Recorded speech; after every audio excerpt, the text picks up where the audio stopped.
Zdravo, serij in tukaj prezentacija.si. Zdaj imate prezentacijo narejeno in treba jo predstaviti publiko. Kako jo boste odnesli sabo? Ena možnost je torej prenosni računalnik, druga je USB ključek, tretja je CD-ROM, četrta pošljete prek interneta. Zdaj zakaj? Najbolj seveda imeti računalnik s seboj in tu ste skoraj rešeni pred vsemi težavami. Ena mala težavica torej je, da imate ustrezen priključek.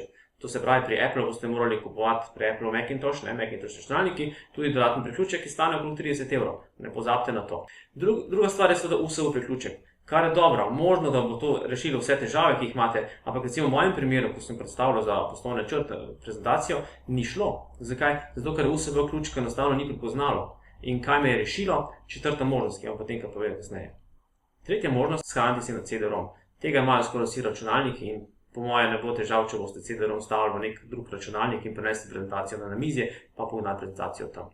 In četrta stvar, ki je mene rešila, torej pri tisti nagradi za poslovni načrt, je bila ta, da sem si poslal prezentacijo pol ure, preden sem šel v Ljubljano, še po internetu. Zakaj? Ravno zato, ker ne smete ravno šaliti za računalnik po računalniku drugega podjetja, kakorkoli, in to bi jaz tako naredil kot računalničar, ampak nisem. Kaj sem zaprosil? Dostop do interneta, se prijavil prek spletnega dostopa do mojega predala elektronske pošte, prenesel prezentacijo v 1 minuti na namizje in zagnal. In lahko stekla je prezentacija naprej. Skratka, uporabite eno od teh 4 možnosti, vsaj na 2 mesti, shranite prezentacije, pa ne boste imeli težav in strahu pred tem. Ena stvar bo verjetno rešila, ampak potrebujete pa vedno 2. Prav? Prepričljive, uspešne prezentacije vam želim, Sergej Rimc, prezentacije.si.